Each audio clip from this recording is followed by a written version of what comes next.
Hi everyone. So my name is Katherine Hicks and this is my TE448 final exam exploring the topic of diversity. Before I kind of delve into my exploration, I kind of want to look back on my past to give some background information on how I came to believe what I do. And this class has really challenged and confronted the way that I've thought about this broad topic of diversity. In the picture that you see right now, these are all my friends in high school, and right off the bat, something that you would notice is we're all white, we're all female, and we're all middle class. I mean, very, very similar people. And I guess that makes sense. We learned in class about how a lot of times people will stick together to the people with the people that they know and that's familiar to them. But at the same time, I thought I knew what diversity was. Kind of like the boy in this picture. I thought I knew. There was no doubt in my mind that, yeah, I lived a diverse lifestyle. Why? Because one of my friends had red hair and the other had black hair? No, I mean, that definitely wasn't diversity. And after taking this class and getting an opportunity to see that and have diversity kind of thrown in my face, I realized how much I didn't know about diversity. Through the course of this class, we had to write a couple QTT papers, and one of the sources that I used and I thought was absolutely fantastic was a researcher who created this book. His name is Ting Toomey, and he said, "A person's identity includes any unique attribute that we associate with our individualized self in comparison to others." And I want to draw your attention to the comparison to others, meaning that people identify themselves based on others. Even in my high school years, even now, in this picture you can see I'm standing with a group of my friends, even wearing this same shirt. And even though this is a superficial example, I defined my success by how well I fit in with my friends. And I kind of defined my identity that way as well. So even though my group of friends wasn't diverse, I can still see that same concept of identifying yourself by others integrated through my childhood. So one of the books that we read in this class was called The Absolutely True Diary of a Part-Time Indian by Sherman Alexie. And this book I thought was a great example of negotiating identity. Specifically in this book, it would be bicultural identity, but the same kind of concept of a person trying to fit in based on themselves and how others perceive them. In this illustration, you can see that clear divide. This was an illustration taken directly from the book. And on the left-hand side, you see the white half of this main character named Arnold, and on the left-hand side, you see his perception of himself as the Indian boy. And something to pay attention to is the white side has this bright future, these positive role models, blah, blah, blah. And, the Indian side is this kind of poor child. And that idea that whites have more power brings up this concept that we talked about regarding white privilege. When I was younger, I saw white privilege as strictly how much money someone made because I didn't really realize that just being white gave me privilege, period. So that idea to me was like a whole new shock. And when we first talked about this, it made me really examine, why do I think that?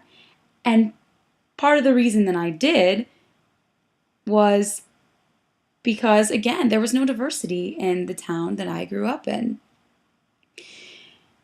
It also made me kind of re-examine why I had some preconceived notions about specific groups of people in particular. We talked a little bit in class about Indians because that was kind of the subject of this book, The Absolutely True Diary of obviously a Part-Time Indian. So we looked a little bit into that culture, and it dawned on me that I had this idea, as similar to a lot of other Americans, that an Indian is someone who dances around campfires, barely wearing any clothes, or if they are, it'd be like a huge headdress with feathers. So, that was the kind of idea that I had. So I thought to myself, why do I think that? And the answer was kind of Disney. When I was little, I was really exposed to Disney, all sorts of Disney movies, including Peter Pan. And Peter Pan, for example, shows Indians in a light exactly like I was just saying. Kind of the crazy native, naked, dancing around a campfire image that we see today. For example, in the movie Peter Pan, they have a song that's "What Makes the Red Man Red," and at the time, I remember dancing around the house like, "What makes the red man red?" Now I think, oh my God, how much more racist can you get? So that to me was just kind of an eye opener. Again, something I had taken as a child, believed my whole life, and then now confronted with it, I'm kind of shocked and horrified at what I believed.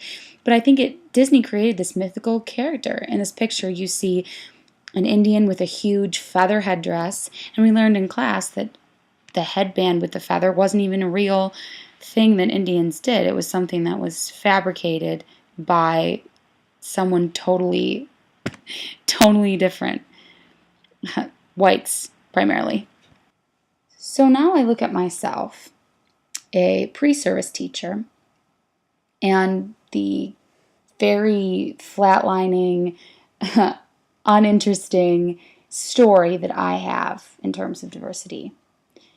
And I think back to one of the articles that we read by Jackson that says the field of education is forcing white pre-service teachers who have monocultural lives and immature experiences to view new perspectives that are critical and counter to their sense of reality. This quote to me is absolutely descriptive of what I feel is happening, honestly, because here I am, a pre-service teacher with a monocultural experience that is finally kind of getting their eyes open. And that reality that I'm seeing now is completely counter to what I originally thought. In this picture, you see a temple that I had visited as one of our cultural gap assignments. And it was a Hindu temple. And personally, I had never had any experience with this religion, with the culture, the language at all. And I went to this temple and I kind of got an idea of just how monocultural my experience really was when I didn't understand not one word of the entire service, and I felt just so out of place. I had no idea what was going on, and that idea of me being in the minority, I think has really helped me open my eyes to see how much privilege I as a white female have, and how, it sounds so bad, but how insensitive I am to other cultures. And I feel like I'm trying to be sensitive, and I thought I was, but seeing and having that cultural experience and realizing that I wasn't is something that I think every pre-service teacher needs to have. Now I wanted to take a minute and examine this image that I found. We talked a little bit in class about how if you draw a stick figure, you assume it's a white male. So this is an image of all the different kind of stick figure-like images, but it has specific markers to stereotype each group of people.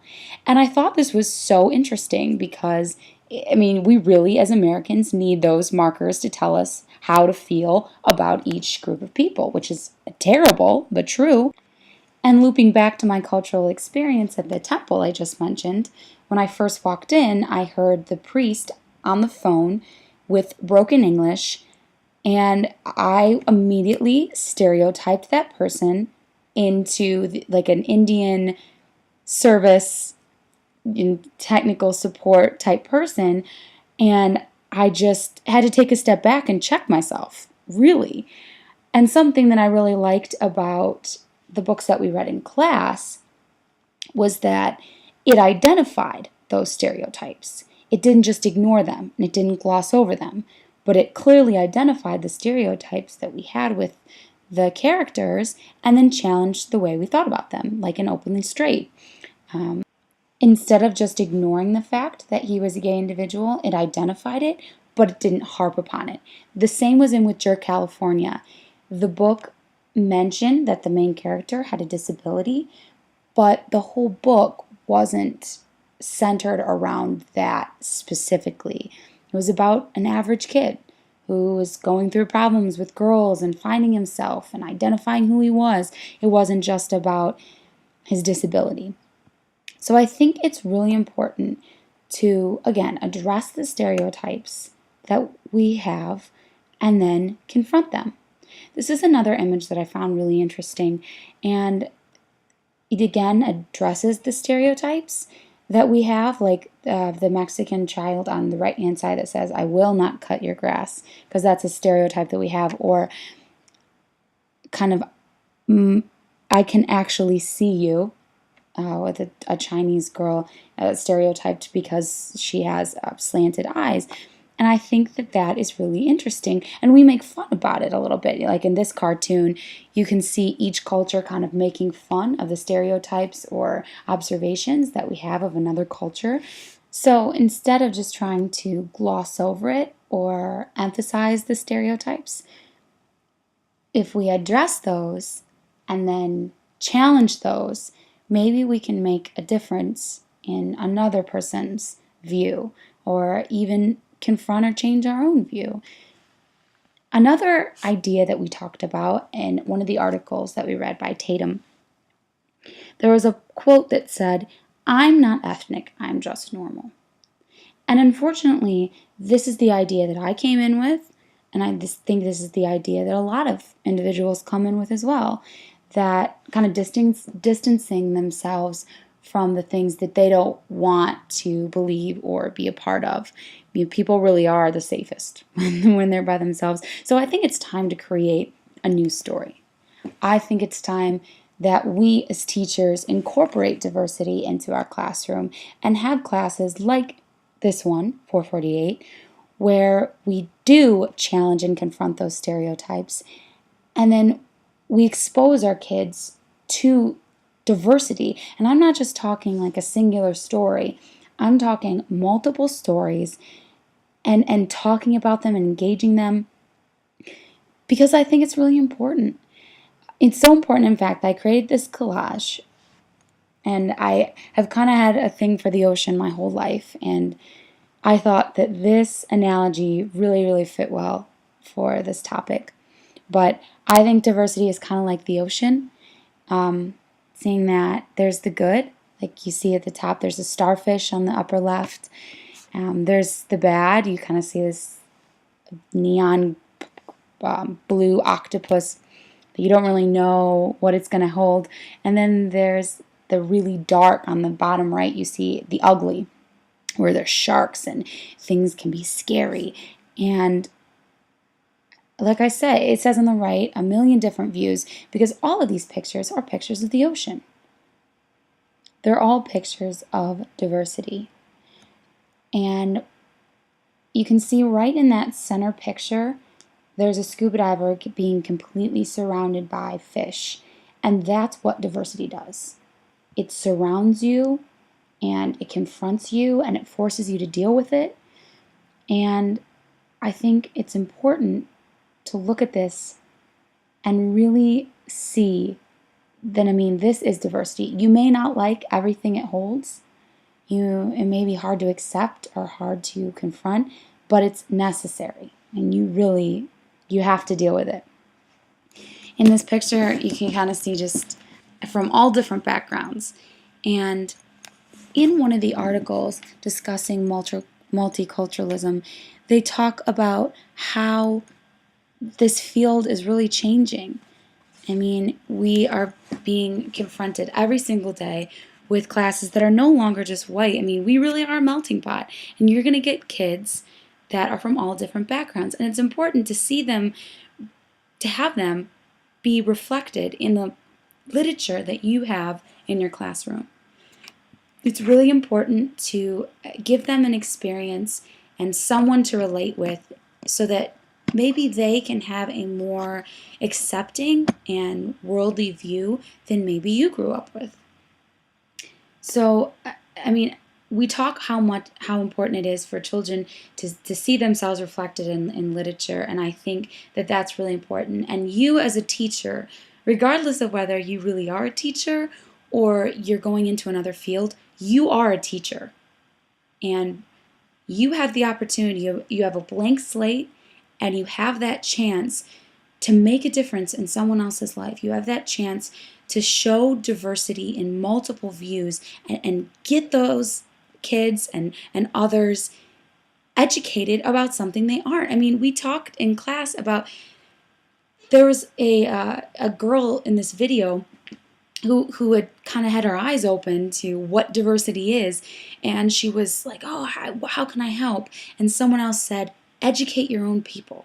So this is what this is. We need to educate our own people, educate our young, educate our families, educate our friends, so that we don't perpetuate this ignorance.